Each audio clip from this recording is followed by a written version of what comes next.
অনেক দিন থেকে আমার মনে একটা কথা ছিল, সেই কথাটার আজকে একটা ব্যবস্থা করে নিয়েছি। তো hello everyone, welcome back to my channel a simple women মুক্তি। আপনারা সবাই কেমন আছেন? আমি তো ভালোই আছি। তো রোজ দিনের মতো চলে আসলাম সুন্দর একটা ব্লগ নিয়ে। আশা রাখছি ব্লগটা আপনাদের খুবই ভালো লাগবে।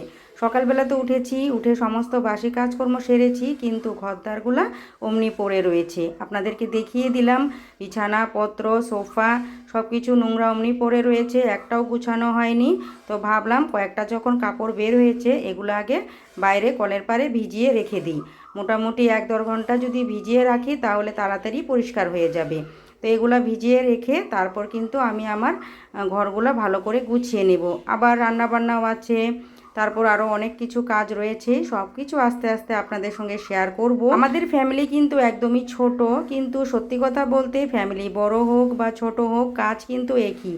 থালা বাসন দুটো কম বেশি হতে পারে, কিন্তু কাজকর্মের যে হারটা সেটা কিন্তু অনেকটাই বেশিই থাকে। আমাদের কিন্তু রোজ দিনই কাপড় চোপড় ধুতেই হয়। আজ তো সংখ্যা একটু কমই রয়েছে, না হলে তো প্রচুর পরিমাণে কাপড় বের হয় আর প্রচুর পরিমাণে কাপড় ধুতেই হয়। ছেলেকেও বাইরে স্কুলে যেতে হয়, আমারও বাইরে ডিউটিতে যেতে হয়, কর্মশায়ও দোকানে যায়। তো সব কিছু মিলিয়ে কিন্তু অনেক কাপড় চোপড়ই হয়। আর এগুলা কাপড় তো কালকে রেখেছিলাম একদম পরিষ্কার ধোয়া, কিন্তু গুছানোর সময়টা পাইনি। তো ভাবলাম এখন যেহেতু একটু সময়টা পেয়েছি, তাহলে গুছিয়ে রেখে দিই। এই সমস্ত কাপড়গুলো যে গুছাচ্ছি, এই কাপড়গুলো আমি আলনাতেও রাখবো না, তারপরে ওয়ার্ড্রোপেও রাখবো না, এগুলো আমি বিছানাতেই রেখে দেব। যেহেতু রেগুলার ইউজ আর রেগুলার ইউজেবল জিনিসগুলো আমি বিছানাতেই বেশিরভাগ রাখি, কারণ এ নেবে ও নেবে, তো আলনাটা আমি পরিষ্কার অমনি গুছানোই রেখে দিই। তো যাই হোক, এই কাপড় চোপড়গুলো তো গুছিয়ে নিলাম। ওর মধ্যে না দুটো কাপড় একটু একটু ভিজা রয়েছে, তো ভাবলাম এগুলো একটু বাইরে মেলে দিই, এগুলা শুকিয়ে যাবে। আর এখন 9:30 10টার মতো বাজে, 9:30 না 10টার মতো বাজে। তো সকালে ব্রেকফাস্টে বানিয়েছিলাম আজ পাস্তা, তারপরে চা আর চিড়ে ভাজা। তো এগুলোই কিন্তু আমাদের শর্টকাটভাবে বেশিরভাগ খাওয়া হয়। তো তেমন যে সকালবেলা আমরা হেভি খাবার খাই, একদমই না। তো এই যে দেখুন কাপড়গুলো এখন ধুতে এসেছি, এখন 11:30টার মতো বাজে। ঘরের সমস্ত কাজ গুছিয়ে নিয়েছি, বিছানাপত্র গুছিয়ে নিয়েছি, এবার চলে এসেছি কাপড়গুলো কাচতে। বেশ কিন্তু কয়েকদিন থেকে আমাদের এখানে প্রচুর পরিমাণে রৌদ্র দিয়েছে আর প্রচুর গরম, গরমে থাকাই যাচ্ছে না। আর কয়েকদিন আগে যেমন ছিল অনবরত বৃষ্টি। তো যাই হোক, আমার কাছে তো বৃষ্টির থেকে গরমটাই যেন ভালো, কারণ কাজ করে মজা লাগে। তো যাই হোক, কাপড় চোপড়গুলো তো ধুয়ে নিলাম, এবার রোদ্রে মেলে দিচ্ছি। তো এখন দেখুন রোদ্রের তাপটা কেন জানি নেই। তো যাই হোক, একটু মেঘলা মেঘলাও রয়েছে, বৃষ্টি আসতেও পারে নাও আসতে পারে, শিওর নেই আর কি। তো যাই হোক, কাপড় চোপড়গুলো মেলে দিলাম, এবার যাব রান্নাঘরে রান্না করতে। দেখি আজ কি বানাই। আজকে না শর্টকাটভাবেই রান্নাটা করব, কারণ আজকে একটু একটা কাজের সিদ্ধান্ত নিয়েছি, যে অনেক দিন থেকে কাজটা পড়ে রয়েছে। তো আমি একভাবে কাজটা করি, হচ্ছিলই না কাজটা, সত্যি কথা একদম নষ্ট করে দিচ্ছিল। তো ভাবলাম আজকে একটা না একটা ব্যবস্থা করবই। তো যাই হোক, প্রথমে আগে রাইস কুকারে ভাতটা বসিয়ে দিই, কারণ কখন আবার কারেন্ট চলে যায়। ইদানিং কিন্তু আমাদের এখানে প্রচুর পরিমাণে কারেন্টটাও থাকছে না, এই কারেন্ট আসে এই চলে যায়, যেমন গরম তেমন কিন্তু কারেন্টেরও উপদ্রব। তো যাই হোক, এই যে ভাতটা বসিয়ে দিচ্ছি। তো দুবেলার ভাত একবেলাই করে নেব। আমি জানি আপনারা কিন্তু বাইরে নয়েজ পাচ্ছেন, কারণ যেহেতু আমি বিকেলবেলা ভয়েস ওভারটা দিচ্ছি, বাইরে কিন্তু বাচ্চাগুলো খেলাধুলা করছে, তার জন্যই কিন্তু হয়তো আপনারা চেঁচামেচিটা শুনতে পাচ্ছেন। তো যাই হোক, ভাতটা রাইস করে বসিয়ে দিই, তারপর এক চৌকাতে মসুর ডাল বসিয়ে দিব, আরেক চৌকাতে আমি আলু সিদ্ধ বসিয়ে দিব, তারপরে কিন্তু আমি কাজটা করব।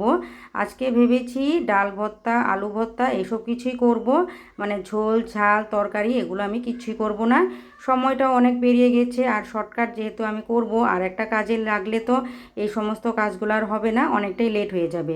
তো সব কিছুকে ম্যানেজ করতে আমার কিন্তু সেদ্ধ পোড়া রান্নাটাই করার বেটার হবে আর কি। তো যাই হোক, এই যে ওই কড়াইয়ে কিন্তু আমি ডালটা বসিয়ে দিয়েছি, তো এই কড়াইয়ে আমি আলুটা সেদ্ধ বসিয়ে দিই। আলু ভর্তা করব, বরবটি ভাজা করব, ভাত তো বসিয়ে দিয়েছি, আর এদিকে ডাল ভর্তাটাও হয়ে যাবে। এই যে আমার পিছনে জায়গাটা দেখতে পাচ্ছেন, এই জায়গাটাতে উলু তারপর ইঁদুর একদম মাটি তুলে ভরে রেখে দেয়। আমি কিন্তু প্রায়ই সেটা লেপা মোছা করি, তবুও কিন্তু নষ্ট করে রাখি। তো ভাবলাম ঘরে যেহেতু একটা পর্দা রয়েছে, সেই পর্দাটাই এখানে একটু লাগিয়ে দিই, কিন্তু তার আগে জায়গাটা খুব সুন্দর করে পরিষ্কার করে একটু গরম জল ছিটিয়ে দিয়ে সুন্দর করে লেপা মোছা করে নিই, তাতে অনেক দিন টেকসই থাকবে। আর পর্দাটা দিয়ে দিলে দেখতেও কিন্তু তেমন খারাপটা লাগবে না। আমি জানি ঘরের হালটা তেমন ভালো না, আর যেহেতু আমরা ভাড়া বাড়িতে থাকি তার জন্য কিন্তু ঘরটা যে আমরা একটু রিপেয়ার করব সেটাও কিন্তু আমরা করি না, কারণ মনে আগ্রহটাই জাগে না। তো যাই হোক, সুন্দর করে কিন্তু লেপে নিচ্ছি। দেখুন, এরকম থাকলে তো কোনো কথাই ছিল না। তো উলু আর এই যে ইঁদুর, এই দুটো জিনিস একদম নোংরা করে রেখে দেয়। আমি তো পর্দাটা লাগিয়ে দিচ্ছি, জানি না কেমন দেখাবে, আপনারা অবশ্যই কমেন্টে জানাবেন তো যে কেমন দেখা যায়।